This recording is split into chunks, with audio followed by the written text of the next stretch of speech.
بسم اللہ الرحمن الرحیم سبحان اللہ و بحمدہ سبحان اللہ العظیم صلی اللہ علیہ وآلہ وسلم۔ ناظرین کرام، 266 سال پہلے کی ایک شام جب تاریخ نے اپنے سینے میں وہ زخم محفوظ کیا جس کے نشان آج بھی مٹی کی سوندھی خوشبو میں جلتے ہیں۔ مقام تھا بنگال کا ایک عالیشان محل اور کردار تھا وہ جسے تا قیامت نمک حرام غدار کے نام سے یاد رکھا جائے گا۔ جی ہاں، میر جعفر جو نواب سراج الدولہ کی فوج کا سپہ سالار تھا، جس نے 1757 جنگ پلاسی کے دوران نواب سراج الدولہ کے ساتھ غداری کی تھی۔ یہ نہایت بد فطرت آدمی تھا۔ اس کی نگاہیں تخت بنگال پر تھیں۔ یہ چاہتا تھا کہ نوجوان نواب سراج الدولہ کو ہٹا کر خود نواب بن جائے۔ اس لیے اس نے نواب سراج الدولہ سے غداری کر کے ان کی شکست اور انگریزوں کی جیت کا راستہ ہموار کیا۔ اس دن محل کے ذاتی بیڈ روم میں صرف 3 لوگ تھے، ایک انگریز، دوسرا محل کا مالک میر جعفر اور اس کا بیٹا میر میراں۔ انگریز بڑی روانی سے فارسی، ہندی اور بنگالی بول سکتا تھا۔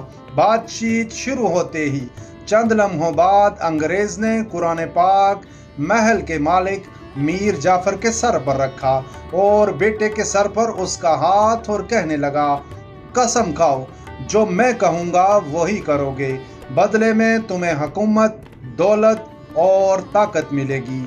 قسم اٹھ گئی، سودا طے ہو گیا، لیکن ایک شرط رکھ دی گئی، وہ شرط جو پورے ہندوستان کی عزت کو چور چور کر دینے والی تھی۔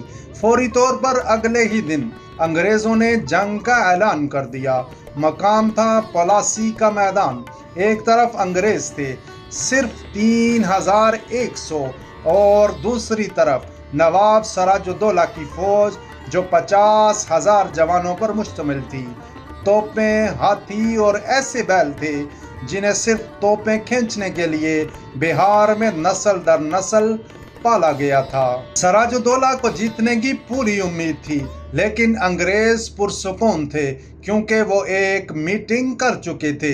وہ خفیہ وعدہ، وہ خفیہ ڈیل، وہ بند کمروں کے فیصلے جس نے میدان جنگ سے پہلے ہی فیصلہ لکھ دیا تھا۔ جنگ شروع ہوئی اور جیسے ہی لڑائی زور پکڑنے لگی، 50,000 میں سے 45,000 فوجی خاموشی سے پیچھے ہٹ گئے۔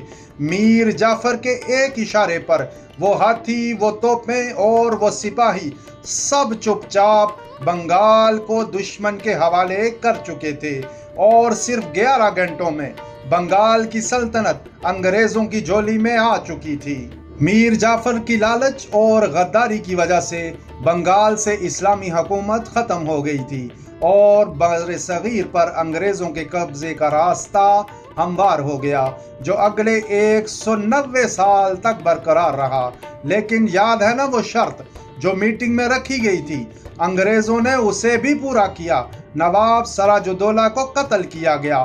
اس کی لاش ایک پوری رات جعفر گنج کے کنارے بے حرمتی کے ساتھ پڑی رہی۔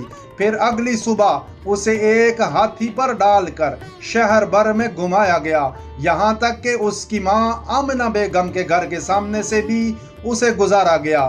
یہ وہ منظر تھا جس نے وفا، غیرت اور عزت کے جنازے نکال دیے۔ اس خدمت کے صلے میں انگریزوں نے میر جعفر کو 1757 میں برائے نام بنگال کا نواب مقرر کر دیا۔ یہ ایک کٹ پتلی حکمران تھا۔ اصل اختیارات لارڈ رابرٹ کلائیو کے پاس محفوظ تھے۔ اس دور میں انگریزوں کو لوٹ مار کی کھلی آزادی تھی۔ انہوں نے بنگالی عوام کو جی بھر کر لوٹا۔ بنگالیوں کے کاروبار تباہ ہو گئے۔ میر جعفر کو بنگال کی حکومت ملی، سونا، چاندی، محل، اقتدار، سب کچھ دیا گیا، لیکن وہ جو ایک ہار بیچ دے اسے کبھی عزت نہیں ملتی۔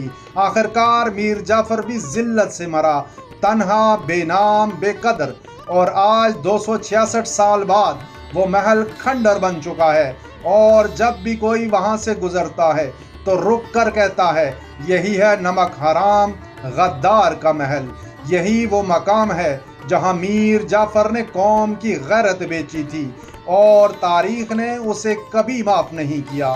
یاد رکھنا آج بھی اگر کسی قوم میں میر جعفر پیدا ہوں گے تو انجام بھی وہی ہوگا، رسوائی، ذلت، لعنت اور عبرتناک شکست، کیونکہ اللہ رب العزت کی لاٹھی بے آواز ہوتی ہے مگر بہت قاری لگتی ہے۔ اللہ کریم ہمارے ملک پاکستان کو بھی میر جعفروں سے محفوظ رکھے، آمین یا رب العالمین۔ جزاک اللہ خیر۔